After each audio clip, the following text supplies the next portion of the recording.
देखने वाले प्रश्न से देखिए, हर बार बोर्ड परीक्षा में पूछे जाने वाला क्वेश्चन करणी में दो सिद्ध करना एक अपरिमेय संख्या है। तो आपको जानना होगा परिमेय संख्या क्या होती है, अपरिमेय। परिमेय देखिए जिसे p बटा क्यू के रूप में लिखा जाए, Q equal to not zero. ठीक, एकदम आपको क्लियर हो गया होगा, Q equal to not zero यानी ऊपर और नीचे रहना चाहिए।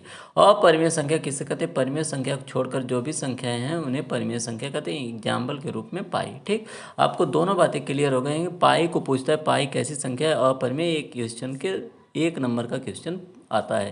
अपरिमेय संख्या देखिए आपको सिद्ध करना है करणी में दो, इस तरह आपके एग्जाम में। तो देखिए परिमेय संख्या को छोड़कर जो भी संख्याएं हैं उन्हें क्या कहेंगे? अपरिमेय संख्या। ठीक, तो अब हम शुरू करते हैं। तो मान लेंगे, माना करणी में दो एक कैसी संख्या है। पहले शुरू में मानेंगे परिमेय, जब भी सिद्ध करना है अपरिमेय मान लेंगे हम पहले शुरू में परिमेय। कैसी संख्या है? करणी में दो कैसी संख्या है? परिमेय संख्या है मानेंगे। अब परिमेय संख्या है तो आपको पता होना चाहिए कि इसे बटा के रूप में लिखेंगे, यानी ऊपर और नीचे। तो परिमेय संख्या को लिखा जाता है p बटा क्यू के रूप में। तो करणी देखिए p बटा क्यू और बराबर करणी में दो।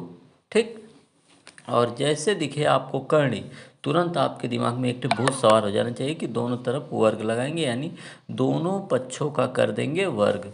दोनों पक्षों का क्या करेंगे? दोनों पक्षों का वर्ग करने पर।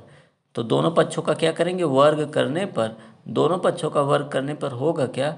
करणी में दो का स्क्वायर बराबर हो जाएगा p बटा क्यू का होल स्क्वायर। ठीक ना, दोनों तरफ ब्रैकेट लगा के स्क्वायर कर देंगे। अब करणी में दो का वर्ग दो और p स्क्वायर नीचे क्यू स्क्वायर। ठीक, अब हम क्यू स्क्वायर जो नीचे दिख रहा है उसको भेज देंगे ऊपर। तो 2q स्क्वायर बराबर p स्क्वायर। फिर इसको थोड़ा सा इसे समीकरण 1 बनाएंगे और थोड़ा सा आगे बढ़ेंगे तो हमको एक चीज़ दिखेगी, क्यू स्क्वायर बराबर p स्क्वायर और बटा 2। ठीक, तो इससे हमारा क्लियर क्या होता है? देखिए क्या क्लियर होता है, थोड़ा सा मैं सेट कर दूं, हिल रहा है। तो हमारा जो टॉपिक क्लियर हो रहा है, देखिए तो क्या क्लियर हो रहा है? ये क्लियर हो रहा है कि दो जो है, ठीक ना, p का एक गुणनखंड है। नीचे आ गया, इसका मतलब कि जो p है वो दो से कट जाएगा, इसका मतलब यही है। तो उसका एक क्या है? गुणनखंड है। ठीक ना, तो कट गया। तो जब भी नीचे आएगा चुपचाप आप यही लिख देंगे। ठीक ना, p का एक गुणनखंड क्या है? 2 है। ठीक ना, तो फिर अब ये स्क्वायर, बिना स्क्वायर हटा के लिखेंगे तो कुछ और आ जाएगा। तो लिखेंगे जैसे कि बिना स्क्वायर के लिखेंगे तो कैसे लिखेंगे वो आपको लिखना नहीं, मैं सिर्फ बता रहा हूँ। इसके बाद तुरंत आप p बटा 2 बराबर आप a कुछ भी मान सकते हैं आप, a b c। ठीक है, मैथ है। तो p बराबर हो जाएगा 2a, नीचे गया a तो उधर हो गया, p बराबर 2a। अब इसी मान को समीकरण 1 में रखेंगे। तो p का मान किस में रखेंगे? समीकरण 1 में रखने पर, समीकरण 1 में रखने पर। तो समीकरण 1 में रखने पर क्या होगा? देखिए उसी समीकरण को हम देखते हैं एक बार। 2q स्क्वायर बराबर p स्क्वायर हम लिख देते हैं। ठीक, अब मान रखेंगे 2q स्क्वायर बराबर p का मान है 2a, उसकी जगह 2a का स्क्वायर कर देंगे। 2q स्क्वायर बराबर 2 का वर्ग 4a स्क्वायर, 2 एक कम 2, 2 दूनी 4। तो हो जाएगा q स्क्वायर बराबर 2a का स्क्वायर, और इसको थोड़ा सा हल करेंगे तो q स्क्वायर बटा 2 बराबर a स्क्वायर। यहाँ पे एक बात और मिली, देखिए वहाँ पे p के नीचे 2 था, p स्क्वायर के नीचे, और यहाँ पे q स्क्वायर के नीचे 2 है। तो लिखेंगे q का एक गुणनखंड क्या है हमारा? 2 है। ठीक ना, 2 है। ठीक, अब आपको एकदम क्लियर हो गया होगा। ठीक ना, हम कि p का भी एक गुणनखंड 2 है और q का भी। अब हम इसको समझाने के लिए इसको थोड़ा सा मिटा देते हैं। ठीक ना, मिटाने के बाद हम आपको बहुत ही अच्छे ढंग से लिख के दिखाएंगे कि इसको लिखते कैसे हैं। आधे बच्चे तो यहीं पे कन्फ्यूज रहते हैं। देखिए हम लिखेंगे इसको कैसे, अतः p तथा q का उभयनिष्ठ, मतलब दोनों मिलेगा तो उभयनिष्ठ। ठीक ना, उभयनिष्ठ गुणनखंड क्या है? दोनों किस संख्या से कटी है? 2 से, तो 2 है। ठीक, किससे कटी? 2 से, तो उभयनिष्ठ गुणनखंड क्या होगा? 2 होगा। ठीक ना, आपको एकदम क्लियर हो जाना चाहिए। तो फिर अब देखिए ये उभयनिष्ठ गुणनखंड 2 है, तो लिखेंगे इसका उभयनिष्ठ गुणनखंड 2 है। इसके बाद हम लिखेंगे कि जो कि एक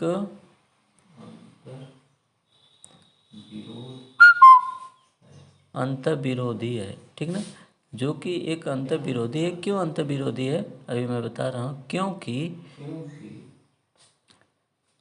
हमने त्रुटि बस, देखिए अब शुरू में आप देख लीजिए वहाँ पे करणी में दो, जहाँ पे क्या माने थे, त्रुटि बस मान लिया था। क्या मान लिया था कि करणी में दो एक क्या है, करणी में दो एक कैसी संख्या माने थे, परिमेय संख्या। क्या माने थे, परिमेय संख्या है, ठीक ना।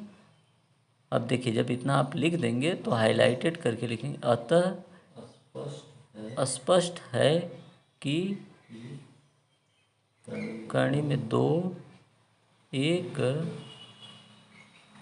परिमेय संख्या है, ठीक। तो ये बात आपको क्लियर हो गई होगी। अब हम इसी बात को प्रूव कर देंगे। तो आपको उम्मीद है कि पूरा बेहतरीन ढंग से समझ में आया होगा। समझ में आया हो तो वीडियो को लाइक शेयर और सब्सक्राइब कर दीजिए, ठीक ना। इसी तरह इम्पॉर्टेंट जितने भी बोर्ड एग्ज़ाम की दृष्टि से टॉपिक हैं, सारे टॉपिक को हम लोग लाने वाले हैं, ठीक ना। अब अकेले सब चीज़ मैनेज करना पड़ता है, थोड़ा दिक्कत होती है। देखिए अब थोड़ा देख लीजिए, अगर करणी में 3 आ जाए तो, करणी में 3 आ जाए तो यहाँ पे सब जगह 3 हो जाएगा, ठीक। अगर फिर वहाँ पे जहाँ जहाँ पे 2 है सबके आ जाएगा 3। अगर 5 आ जाए तो हर जगह करणी में और बाहर भी क्या हो जाएगा, 5 हो जाएगा, ठीक ना। कट पीट के 5 आ जाएगा नीचे, p²/5 q²/5। अगर 7 आ जाए तो हर जगह 7 हो जाएगा, ठीक ना, q²/7 p²/7। तो आप इस तरह एक सवाल से 3-3 सवाल को सीख लिए हैं। आपका नंबर कन्फर्म हुआ। पसंद है तो लाइक शेयर सब्सक्राइब कीजिएगा। धन्यवाद। वीडियो को समाप्त करते हैं, ठीक ना। मिलते हैं अगले दिन, तब तक के लिए।